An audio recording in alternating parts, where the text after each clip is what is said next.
In this video, I'm going to teach you how to pack for any trip using just 15 items. Over my 15 plus years of traveling pretty nonstop, I've tried many methods of packing to find out which one is the best. And what I discovered is there isn't just one perfect way to pack for a trip, because honestly, how you pack depends on several factors. What kind of trip you're taking, the weather, the airline, and the luggage they allow, which is why I'm constantly trying different packing methods on my trips, figuring out which one works best for specific trips over others. And there is one packing hack that I've learned always works with any packing formula to help you pack less, and it's by creating a capsule wardrobe. A capsule wardrobe is a small, thoughtfully chosen set of clothes that all work together, so you can mix and match and create lots of outfits without packing a ton of items.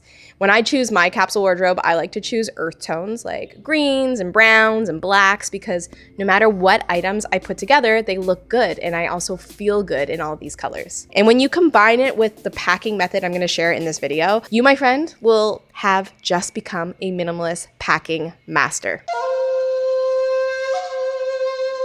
But this video isn't just about creating a capsule wardrobe to save space in your luggage. It's about learning the packing method that goes with the capsule wardrobe that allows you to pack only 15 items but create more than 30 different outfits. The packing method I'm talking about is called the 5-4-3-2-1 method, and it will help you limit what you're taking without overpacking and get it to fit into any carry-on luggage, even the most restricted sizes and carry-on weights. Now, what is the 5-4-3-2-1 method? It's super simple. It's 5 tops, 4 bottoms, 3 layering pieces or accessories, 2 pairs of shoes, and 1 accessory specific to your trip, like a bathing suit. Now, there's definitely some flexibility for what you decide to pack depending on your trips. So before you go and you choose your items, you want to figure out a couple of things. 1, what the weather will be like where you're going. Is it hot, cold, rainy, a mix of both or all of them? And 2, what will you be doing on your trip? Is this an active trip with more casual dining? Will you be spending most of your time on the beach and then going out to nicer restaurants for dinner? Are you doing a lot of walking, hiking, or just more relaxing? A packing tip to remember is to choose items that you already wear normally. Don't just choose something you haven't worn in a long time or something new that you just bought but you never even tried on. Choose items that you already wear, that you feel comfortable in, and then make you feel awesome. You also want to choose a specific color palette for your capsule wardrobe. That way, no matter what you mix and match, your outfit is going to work. The goal with this isn't just to pack less, it's to make packing feel simple and intentional so you're not overthinking every outfit. Now, once you have all of these answers, you can choose the 15 items that you want to bring with you on your trip. So here's how to actually apply the 5-4-3-2-1 method step by step. And to help you see this method in action, I'm going to show you what I recently packed using the 5-4-3-2-1 method during a 9-day trip in Europe during the summer. First, your 5 tops. Your tops are the backbone of your whole wardrobe, and you'll want to have a mix of items that can take you from day to night pretty easily.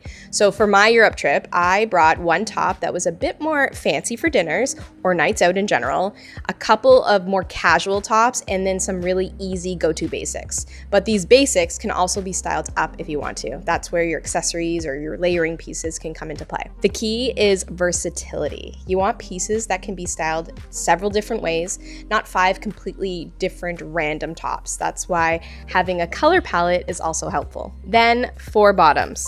For bottoms, I brought 1 pair of jeans that could be dressed up or down.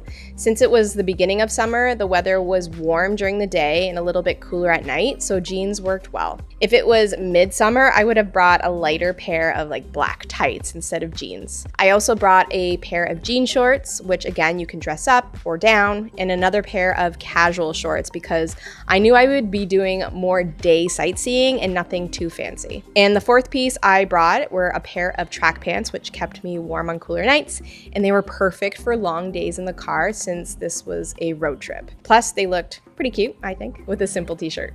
Next, 3 layering pieces or accessories. Layers and accessories are where you can really change the feel of an outfit. I usually bring 1 slightly more polished layer like a light jacket and 1 casual option like a sweater or a hoodie, and an accessory that usually ends up being a hat for me. And I always think about the type of fabric that I'm wearing. Something breathable if it's warm or something cozy if it's cooler. And in this case, for my trip to Europe at the beginning of summer, I brought a jean jacket and a light zip-up sweater along with my hat. Next, 2 pairs of shoes. Shoes take up space fast, so you want to be strategic here. I usually bring 1 pair of running shoes because I always do a lot of walking when I travel, and a pair of sandals that can be worn casually and dressed up. And finally, 1 bathing suit, because Albania, where I was traveling, has some of the most beautiful beaches in the world. There is a reason why it is called the Maldives of Europe. And you can see more from that trip by clicking on the video that is popping up right now, or go to the video description below and you can click on the link there. Or if you're going on a business trip, you can still use the 5, 4, 3, 2, 1 packing method, but instead you might swap a casual top for an extra fancier shirt and make one of your 4 bottoms a pair of trousers. You can really have so much fun with this and really tailor this method to the trip you're taking. And that is it for the 5, 4, 3, 2, 1 packing method. Once you start using it, packing becomes so much simpler and honestly way less stressful. If you like this video, be sure to subscribe to our channel if you aren't already, and hit that notification bell so you don't miss out on any upcoming videos, because we share a lot of travel tips like this one to help you travel easier and more intentionally. And if you want to see more travel hacks and travel tips, you can check out my 7 travel essentials I never travel without. And if you need suggestions for where to travel to this year, check out 7 destinations no one is talking about. Go check that out. And until the next video, happy travels!